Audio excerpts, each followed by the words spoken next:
what you like doing than a long life spent in a miserable way.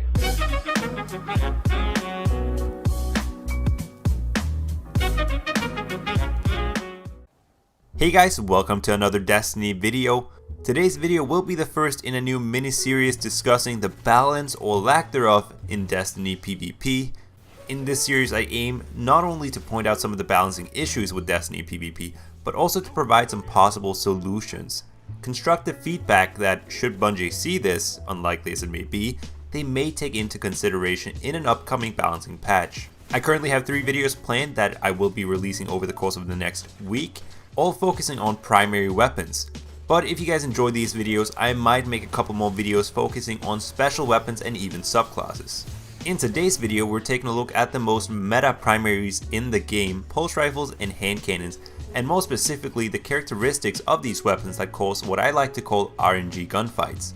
Basically gunfights that are more reliant on luck than skill. The 2 main causes of RNG gunfights are of course bloom on hand cannons and high caliber rounds on pulse rifles. Bloom of course makes hand cannons worse, which some consider to be a balancing factor.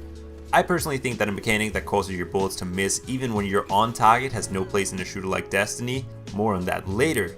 But high caliber rounds on the other hand makes pulse rifles even stronger than they already are. Pulses already have a solid flinch factor, but with high caliber rounds it's near impossible to shoot back.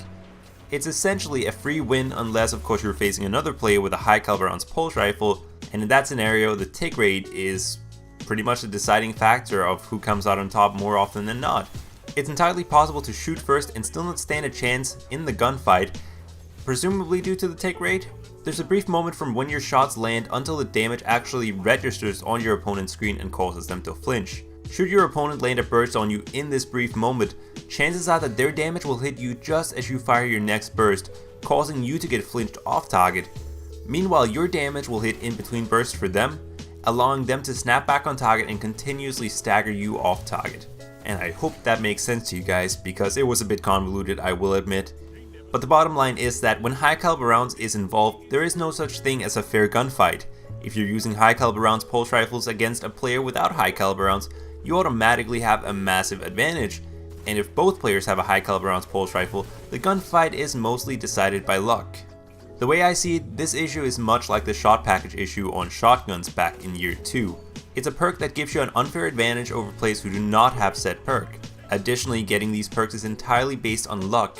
Not everyone has been lucky enough to get a high caliber rounds clever dragon. Some may not have had the time to grind for one. RNG is an integral part of Destiny. The game is designed to reward people for grinding, but that said, no single perk should give you such a massive advantage. So what can be done to high caliber rounds? The way I see it, there are 2 options. Either remove the perk from pulse rifles, similar to how shot package was removed on shotguns, or make it so that the increased flinch only applies to minions of the darkness. I personally prefer the second option, as high caliber rounds is actually a great perk in PvE, and I don't really think pulse rifles are viable in PvE without high caliber rounds. But in PvP, high caliber rounds are an issue. Because high caliber rounds make gunfights completely unfair and in some cases just more random, I don't really think it has a place in PvP. This solution would fix the issue that the perk causes in PvP without ruining it in PvE. Moving on to hand cannons and bloom. Well, as I said earlier in the video, I don't think a mechanic that causes your bullets to miss where you're aiming has any place in Destiny whatsoever. It basically turns any gunfight involving a hand cannon into a lottery. Are you lucky enough for your bullets to hit where you're aiming, or will 3 of them magically miss the mark? You never really know. Being within the effective range and or pacing your shots is no guarantee to land your shots either. Have a look at this clip of me testing the range of first curse. As you're seeing, it misses 5 shots in a row, and the final shot that lands does 95 damage, which is the maximum damage for this gun. So even before the damage drop off starts, there's a good chance that your bullets are just gonna miss. It completely diminishes gun skill. It's not about who's better at landing their shots, it's about who has more luck. Heck, there's even a chance that you can be off target, but your shot will land because of bloom. Why this mechanic was ever introduced is beyond me. Sure, exotic hand cannons were overpowered in year 1, no denying that. That is what prompted this massive nerf to hand cannons that introduced bloom in the Taken King. But until that point, I had never heard a single complaint about legendary hand cannons.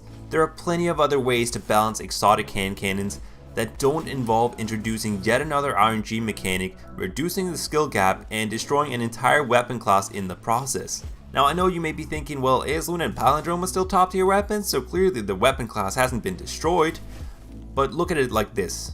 In year 1, legendary hand cannons didn't have bloom, and they essentially had the range of a scout rifle, and yet they were never considered top tier weapons.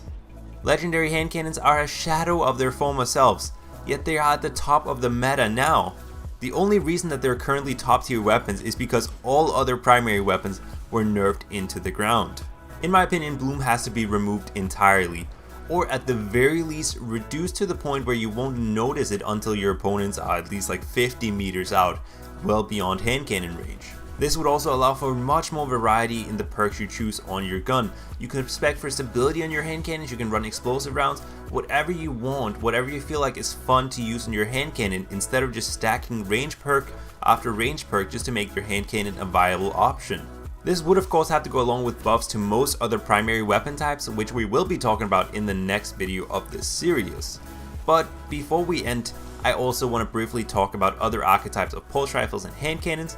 We've talked plenty about the low impact pulse rifles and the mid impact hand cannons because these weapons are currently on the top of the meta. But the other archetypes are quite frankly weak. So starting with pulse rifles, I would bring the 2 medium impact tiers, the Hawksaw and the Nerwin's Mercy archetypes, up to where they were in the early Taken King in terms of damage. This is not a massive damage buff, it's just a slight buff to make them slightly more consistent and capable of challenging the Clever Dragon, which by the way, I don't want the Clever Dragon nerfed, I want high caliber rounds nerfed, want to make that very clear. On the high impact archetype, which features weapons like the Parthian shot and Spare Change, I would increase the damage up to 24 body shot damage and 36 for headshots, allowing it to 2 burst slightly more frequently without being game breaking. This was actually the amount of damage they did in vanilla Destiny, and they definitely were not considered overpowered back then. In addition, I would slightly decrease range on the low impact pulse rifles, including the Hawksaw archetype, not by much, just a couple of meters off of the effective range, to kind of emphasize that these pulse rifles are sort of the lower range, faster rate of fire pulse rifles that are just beyond hand cannon range, and then you have the higher impact pulse rifles that bridge the gap between the lower impact pulse rifles and scout rifles. It kind of makes sense. Looking at the low impact hand cannons like the Exile Student, I would increase stability just to make them slightly easier to land headshots with, which you so desperately need with this archetype. A buff to stability along with the removal of bloom could actually see these hand cannons become competitive options for the first time ever really. The high impact hand cannons on the other hand are fine. They're not strong and I don't think they ever can be in PvP due to the nature of the archetype.